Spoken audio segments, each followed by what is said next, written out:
Hello and welcome to Woke Watch.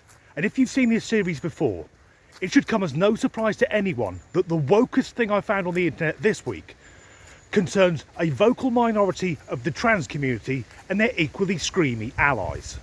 And as usual, I'll add the caveat that there are some people who have gender dysphoria. They undergo years of psychotherapy, of hormone therapy and multiple operations because they've been born into the wrong body. And if you're watching this and that applies to you, I wish you the very best with your life. However, there are also the other types. There are celebrities like Sam Smith and Demi Lovato who will say they're either trans or non-binary in a desperate last-ditch attempt to remain fucking relevant. There are also people who'll have 6 different pronouns in their Twitter bio. I'm not a man or a woman, I'm both and neither. And they're either doing it just for attention or so that they can use the women's changing rooms. Now I'm sure that any woke bastards who happen to be watching will be thinking I'm being transphobic. But all that I just said, well, it wasn't me who said it. I'm paraphrasing Blair White, a transgender woman who I follow on social media. So if you didn't know who Blair White was or saw her recent interview, who's the fucking transphobe? So, the story concerns Oxfam, a charity which aims to make lives better around the world and seeks equality for girls and women. Which is awkward because a few years ago it was caught in a scandal where its aid workers were using donated money to pay for prostitutes, and it's hard to bounce back from that. But due to pressure from trans and non-binary folk, they've withdrawn a product from sale. The product in question is called Wonder Woman Bingo, where instead of numbers there are pictures of inspirational women both from now and the past. Women like Rosa Parks, Amelia Earhart and that Afghan lass who got shot in the head. What a great thing for young girls and young women to be inspired by, to show they can achieve whatever they want to, despite what toxic third wave feminazis say. And by feminazi, I mean the screaming third wavers. Women who hate all men and also hate all women who don't go along with their demented ideology, but then dress it up as feminism. But in the dictionary, feminism is defined as a person who seeks equality between the sexes. So strangely, me, the straight white guy, I qualify as a feminist, but those foaming at the mouth nut jobs don't. I'm aware I've gone off at a tangent, but these screaming harpies blame all of their shortcomings on men, on the patriarchy, and they teach this shit to their daughters, that they can never succeed because of men. Now we do live in a patriarchal society, but they say the patriarchy like it's a shadowy secret organisation, some dimly lit room containing a load of old white men drinking brandy and smoking cigars until 4 o'clock when they have to vacate it because the Illuminati have booked in. They don't exist either. And I know the patriarchy doesn't exist because I'm a straight middle-aged white guy. They would have fucking recruited me.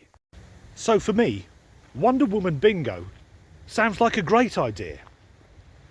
But then the woke people came crying, "It's not inclusive, there's no non-binary or trans women." Because woke people aren't happy unless they're stripping away the rights and achievements of others, because they are, to a man, woman or they, them, a bunch of fucking arseholes. But for the sake of argument, let's look at these points. First up, non-binary people don't identify as being male or female. So by their own twisted logic, there's no place for them in Wonder Woman Bingo. And next, okay, let's say trans women are real women, which technically they aren't.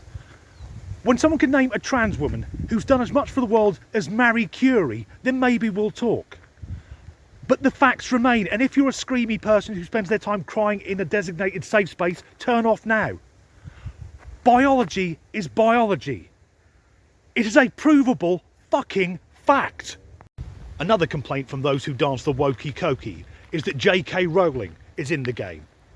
And they label her as a TERF because, despite being a fantasy novelist, J.K. Rowling understands reality. But is she an inspirational woman? Well, she left an abusive relationship to become a single mother and then went on to be one of the world's most successful authors. Yeah, she's done all right. Another complaint is that on the board is Ellen Page. And if you didn't know, Ellen Page is now Elliot Page. So yeah, I'll actually go with that one. remove her from the board. Because he is a real trans person, because about a week after coming out as trans, he had his tits cut off. That's enough to convince me. So why not just reprint the game, rather than removing it altogether? And I'm saying this as a straight cisgendered white guy. According to woke people, I'm the most privileged type of person on earth. And don't get me wrong, all those privileges do exist. But wokies apply it to everyone. They would see a man sleeping on the street, homeless, and spit on him for lording it over everyone. And the reason I mentioned that is it just me? But if being a straight white man is the absolute pinnacle, if we're looking for equality, shouldn't we be trying to get every other group up to the same level? Rather than being woke and dragging everyone down to theirs. And the thing about woke people is they always act like they're professional athletes in the fucking victimhood Olympics. So Oxfam gave in. They went along with the wishes of the screamy people in order to appear woke. And it's odd that a charity with its problematic past involving prostitution, by removing a source of inspiration from the next generation of women, has metaphorically fucked them as well. As ever, thanks for watching.